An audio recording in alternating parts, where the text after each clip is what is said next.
नमस्कार, सुस्वागतम। दोस्तों, हिंदी विषय के व्याकरण इस विभाग में हम वाक्य के भेद ये विषय का अध्ययन कर रहे हैं। वाक्य के भेद जैसे मैंने पहले ही बताया है कि दो प्रकार के किए जाते हैं। एक होता है अर्थ के अनुसार और दूसरा होता है उसकी रचना के अनुसार, स्वरूप के अनुसार। तो वाक्य की रचना के अनुसार उसके तीन भेद हैं, यानी कि वाक्य के तीन प्रकार होते हैं। जैसे कि दोस्तों हमने 9वीं कक्षा में इसको पढ़ा भी है, लेकिन इस साल हम उसको विस्तृत स्वरूप में पढ़ेंगे। उसके उदाहरण, उसकी परिभाषा, सब कुछ देखेंगे। तो वाक्य के प्रकार उनके रचना के अनुसार या तो स्वरूप के अनुसार जो होते हैं, उसमें पहला है केवल वाक्य या सरल वाक्य, जिसे हम कहते हैं सिंपल सेंटेंस। तो सिंपल सेंटेंस या तो केवल वाक्य या तो सरल वाक्य की परिभाषा क्या है? जिस वाक्य में सिर्फ एक ही उद्देश्य और एक ही विधेय होता है, एक ही क्रिया होती है, उसे हम सरल वाक्य या तो केवल वाक्य कहते हैं। जैसे हम कहते हैं कि simple sentence, one subject, one object and one verb, इसे हम कहते हैं सरल वाक्य। केवल वाक्य आगे का प्रकार है, जो दूसरा प्रकार है उसे हम कहते हैं संयुक्त वाक्य।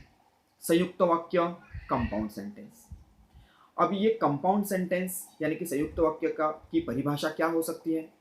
इसमें दो या अधिक केवल वाक्य, दो या अधिक सरल वाक्य को हम जोड़ते हैं, तब उसे संयुक्त वाक्य कहते हैं। लेकिन इतनी परिभाषा प्रयुक्त नहीं है, उपयुक्त नहीं है। तो दो केवल वाक्यों को हम उभयान्वयी अव्यय, कंजंक्शन, समुच्चय बोधक अव्यय से जोड़ते हैं, तब वो संयुक्त वाक्य होता है।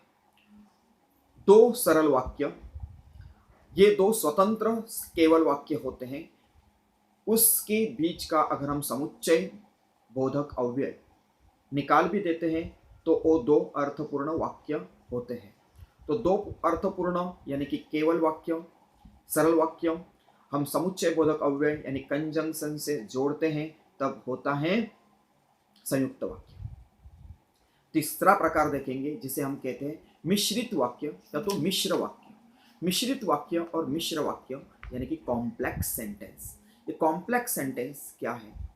जिस तरह से पहले में हमने देखा कि सिंगल सब्जेक्ट, एक सब्जेक्ट, एक ऑब्जेक्ट, एक वर्ब। दूसरे में हमने देखा दो सब्जेक्ट, दो ऑब्जेक्ट, दो वर्ब, यानी कि दो स्वतंत्र वाक्य ज्वाइन विथ कंजंक्शन। तीसरा जो है प्रकार मिश्रित वाक्य या तो मिश्र वाक्य। इसकी परिभाषा इस तरह से हो सकती है, इसमें दो या अधिक वाक्य होते हैं, लेकिन उसमें एक वाक्य मुख्य वाक्य होता है और दूसरा उसका गौण वाक्य या तो उपवाक्य होता है। लेकिन मुख्य वाक्य और गौण या तो उपमुख्य वाक्य ये एक दूसरे पे निर्भर होते हैं, एक दूसरे के बिना वो अर्थपूर्ण नहीं होते।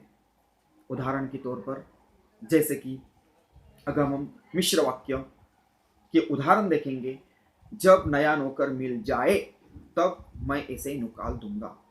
यदि शिकार करना हो तो उनका शिकार कीजिए। अगर आप पढ़ोगे तो ही आगे बढ़ोगे। जैसी करनी वैसी भरनी, ये जो वाक्य में पहला वाक्य जो है वो दूसरे वाक्य के बिना अधूरा है। तो मिश्रित वाक्य या मिश्र वाक्य में हम जो दो वाक्य होते हैं वो एक दूसरे पर निर्भर होते हैं, एक दूसरे के बिना वो अर्थपूर्ण नहीं होते। इसलिए इसकी परिभाषा, जिस वाक्य में एक मुख्य वाक्य और एक से अधिक उसके आश्रित वाक्य होते हैं, लेकिन वो वाक्य एक दूसरे पर निर्भर होते हैं अर्थ के लिए, उसे हम कहते हैं मिश्रित वाक्य। धन्यवाद।